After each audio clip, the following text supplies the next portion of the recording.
You are Locked On Auburn, your daily podcast on the Auburn Tigers. Part of the Locked On Podcast Network, your team every day.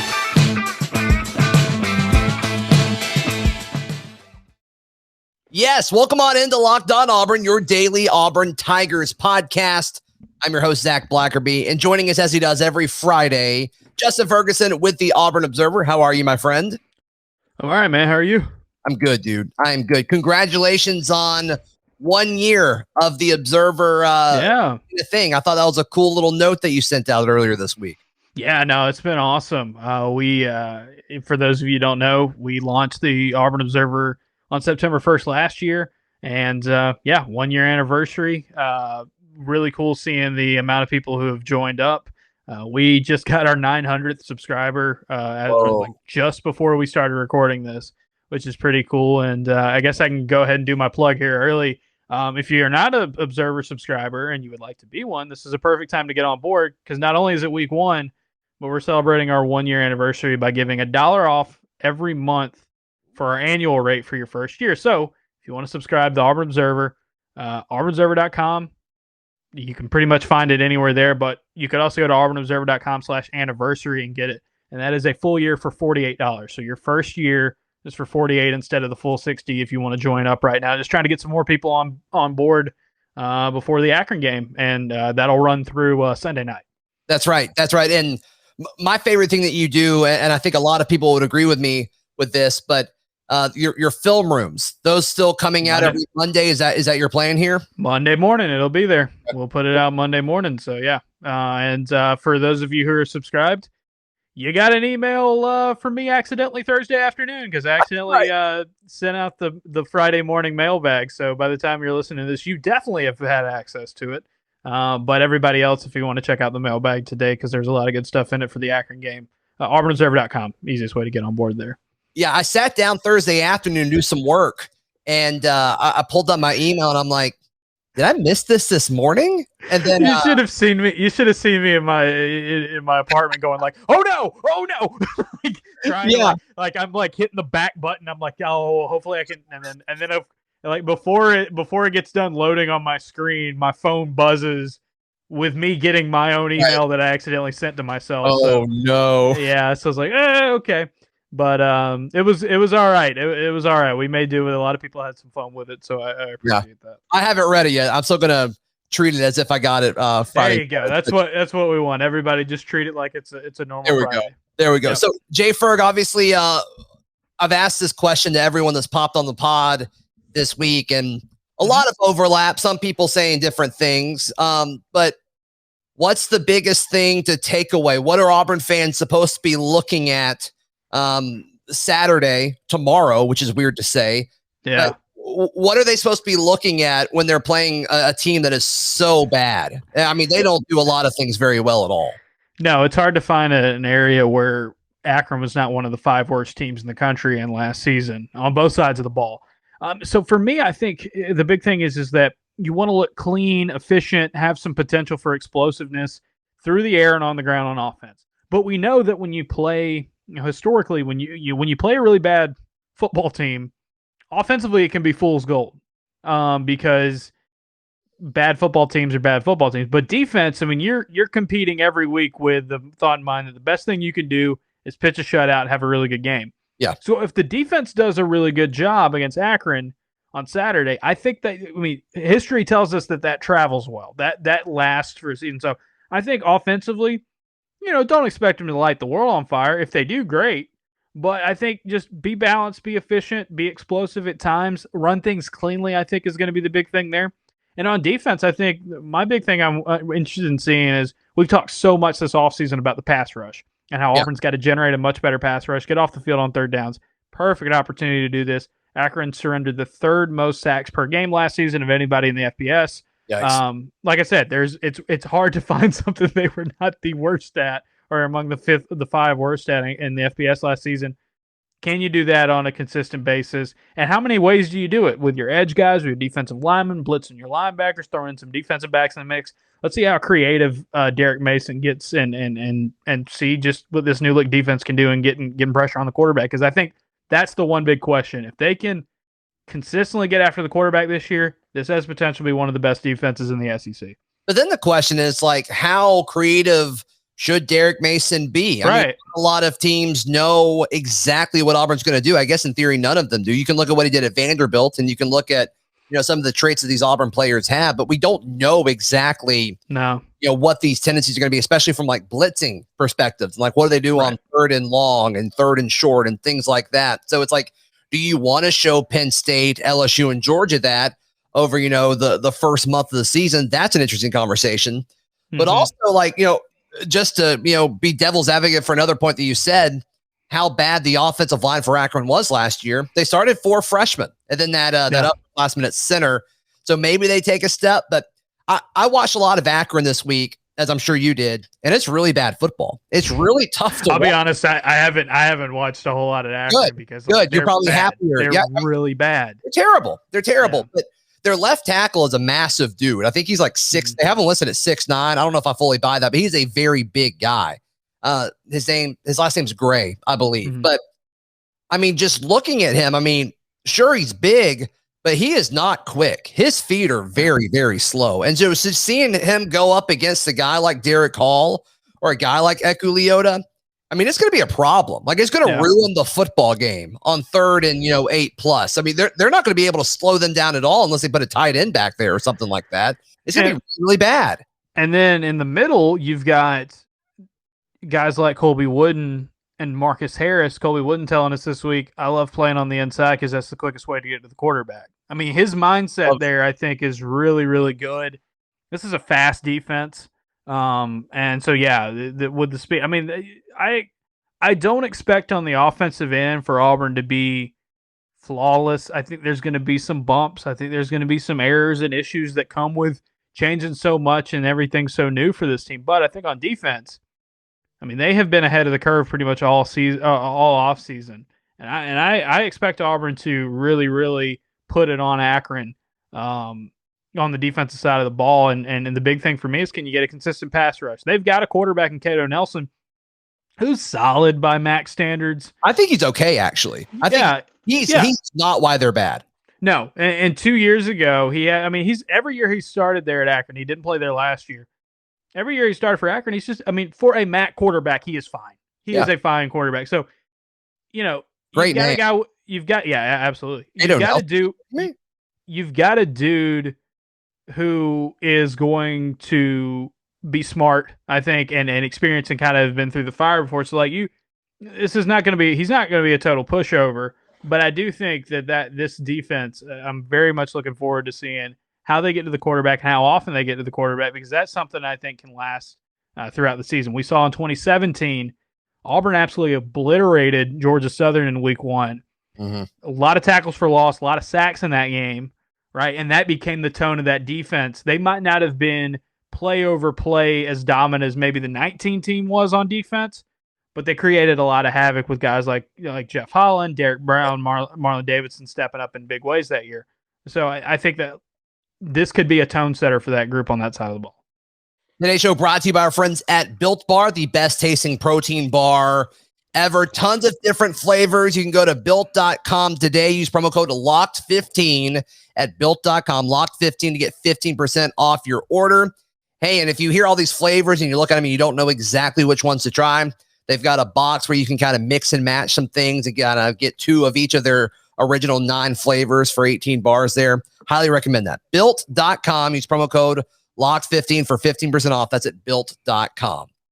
Justin Ferguson, I got a listener question. I think it's an interesting question.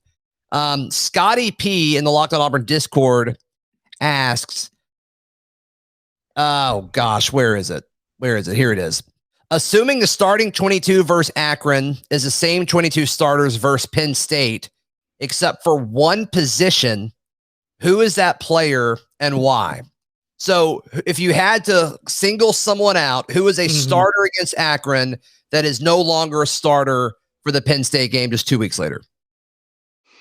I think the most likely one there is the wide receiver position where Shedrick Jackson is right now. Nothing against Shedrick Jackson. I think the guys behind him at split end are going to get opportunities and are really good as well. Xavion Capers and Elijah Canyon right there.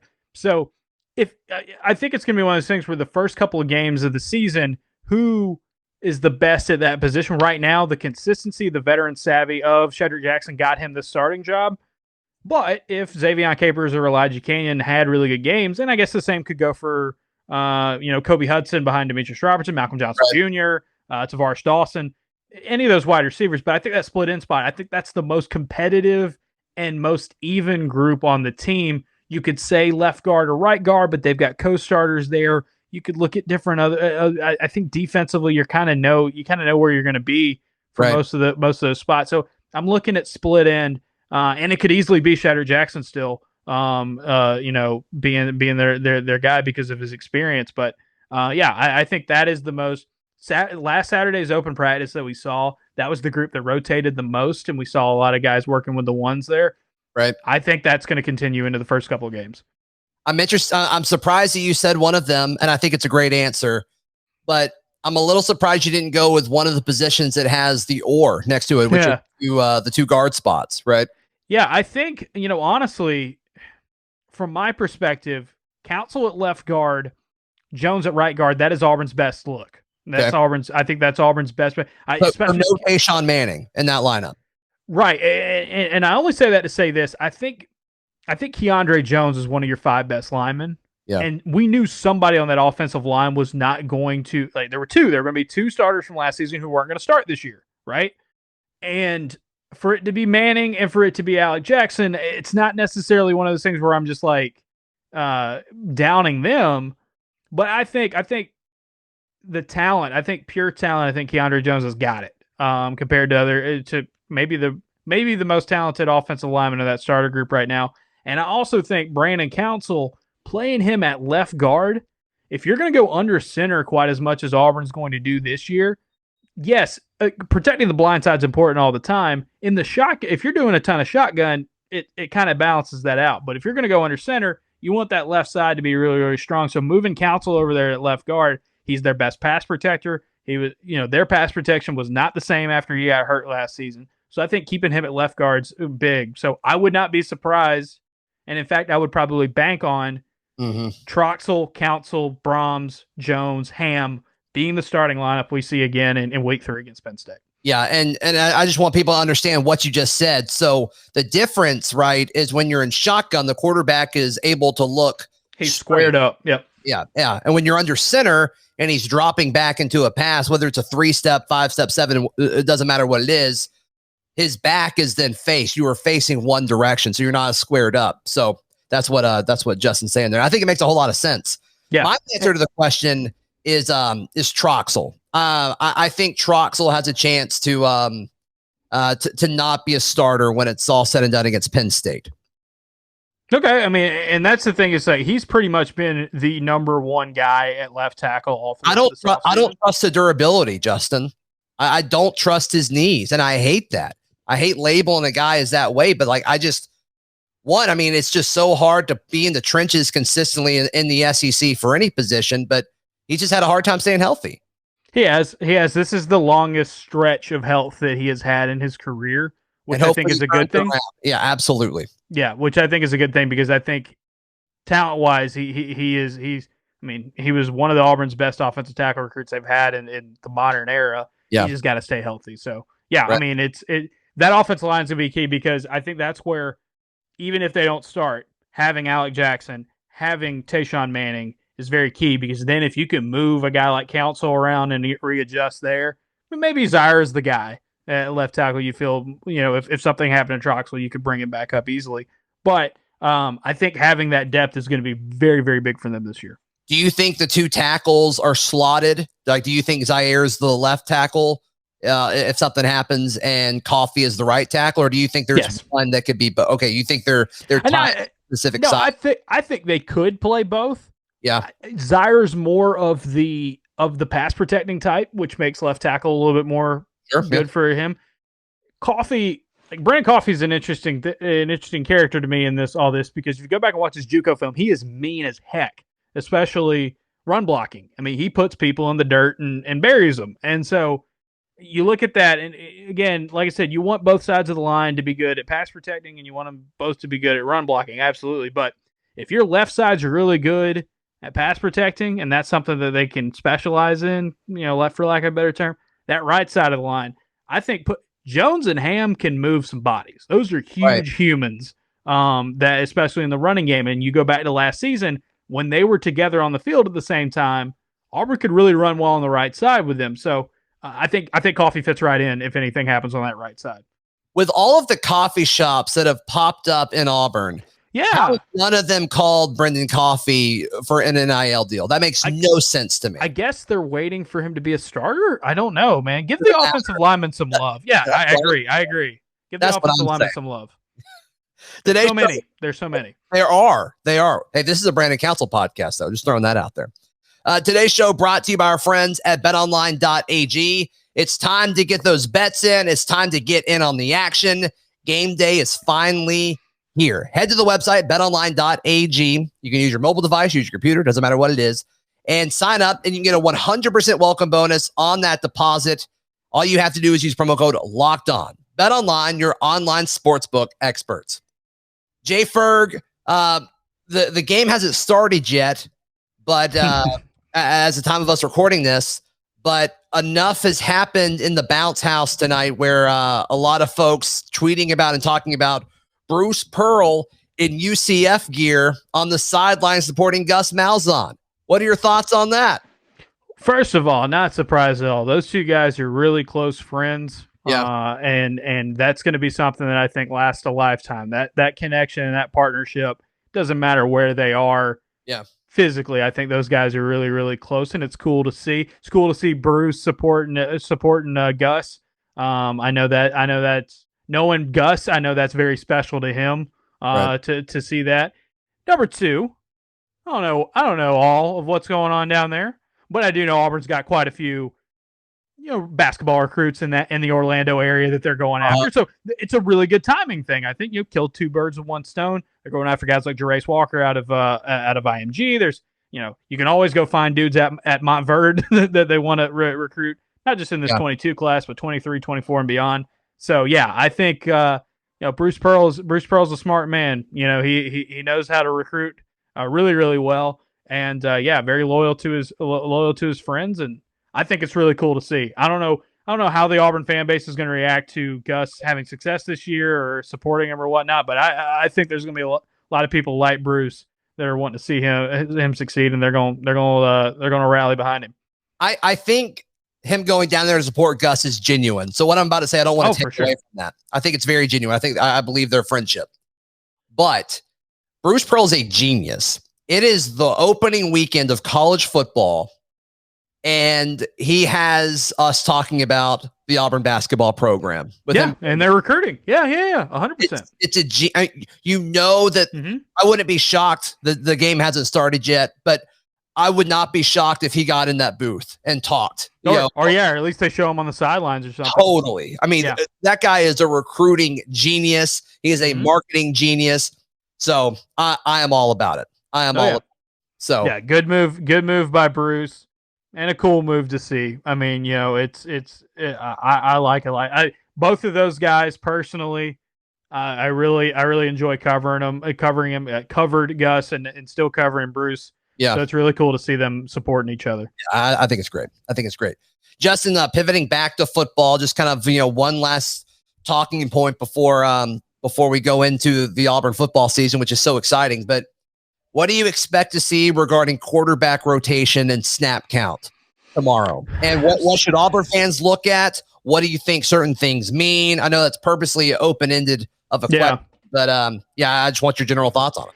Yeah, I think it's going to be Bo with the first team, if not all the snaps, the vast majority of them. I think if we see TJ Finley or Demetrius Davis, it will most likely be when the rest of the offense is kind of rotating in. Okay. Now, I could be wrong, but Brian Harsin has been very adamant throughout the offseason that he wants to roll with one guy. And it was the thing of like, well, if there are other guys that emerge and that we feel like we need to play them because it makes us better, we'll do that. Little harder when a guy like TJ Finley is not necessarily, or at all, a dual threat guy. Finley is a pocket passing type of dude. It's not like he's the change of pace. It pointed back to Montel Cozart when he was at Boise State. completely different. That's a Demetrius Davis type of role, right? Not as much with TJ Finley. So, everything we've heard and seen to this point makes it think, okay, this is Bo. This is going to be Bo's show. They want to run things clean. They want to get the foundations put in these first couple of games with the ones. It makes sense it's going to be Bo. Now, wouldn't be surprised at all if they're rolling and they decide to go with Finley and see what they get out of him, because you can get much more evaluation and all that from actual games than what you're seeing in practice. But I do think you're most likely going to see a lot of Bo Nix with the first team, and you might not see very much of the other quarterbacks with the first team. And because I think until something changes, Bo Nix is their guy. Mm-hmm. If Bo Nix does come out, whether it's towards the end of the first half, whether it's, at halftime and Finley starts the third quarter, is it worth looking at who else is in the game? Like if they keep the starting offensive line in, if they keep a lot of the starting receivers, I assume they would take Tank out with Bo, but maybe it's Shivers. How do you respond to that if you're an Auburn fan watching that? What is that community? Well, I think if TJ Finley or Demetrius Davis come into the game and it's the rest of the first team offense, I'm like, okay, well, they really want to evaluate these guys with the first team. And yes, what he said a couple of weeks ago, Bo Nix would be our starter today. That's still the case. And it might be a thing where it's a case by case basis, but that doesn't seem to match the vibe right now. So if Bo Nix comes out and you have TJ Finley in the game or Demetrius Davis in the game, and it's mostly guys who aren't starters, if it's a new offensive line, they're rotating in at running back and rotating in at wide receiver and tight end, then what you could say is, look, this is an opportunity for us to give these guys some reps. They've got to be ready, because if anything happens to Bo Nix injury-wise, he's got to be ready. Finley's got to be ready. They want to have Davis ready. And the other thing with Davis is, you get 4 games. You get 4 games where you don't have to worry about it with your redshirt capability. This is one of the games that makes the most sense to play in. I would say it's this and Alabama State. These first 2 games, you can do that and then figure it out moving forward. So I think Auburn fans who are wanting to see a change or anything, I think it's going to have to be stuff happens on the field where it seems obvious that Auburn needs to do something different. I don't know if it's going to be quite as open-ended to start the season. Because I think Brian Harsin wants to roll with one guy, and Mike Bobo as well, and it's been Bo. It's been Bo all throughout the fall. Even though I think towards the end of camp we started seeing a little bit more of Finley and hearing a little bit more about him kind of clicking in the offense. But Bo had a ton of advantages coming in, including a few months of a head start in this offense. You're right. Yeah, and he had a spring, which is a huge deal. Justin, where can people find all your stuff? How can they sign up? All that good stuff. Yeah, AuburnObserver.com is where you can find everything we've got going on. So like I said, the mailbag went out early, and that's my fault this week. But this weekend, so if you sign up at the Observer, Sunday morning you'll get the observations. You will get a podcast that will be free for everybody, recapping the game later in the day on Sunday. Film room on Monday morning. So that's a lot. That's a lot that we're going to be putting out there over the weekend. It comes straight to your email inbox if you sign up at auburnobserver.com. Like I said, new subscribers, $48 for the full year instead of the full $60 like we've been doing, and that runs out on Sunday. Awesome. Justin, thank you so much for your time as always, my friend. Yes, sir. Everyone listening. Happy weekend. Happy game weekend. Happy weekend. Enjoy Auburn football, and we'll talk about it on Monday. See you later. This has been Locked On Auburn.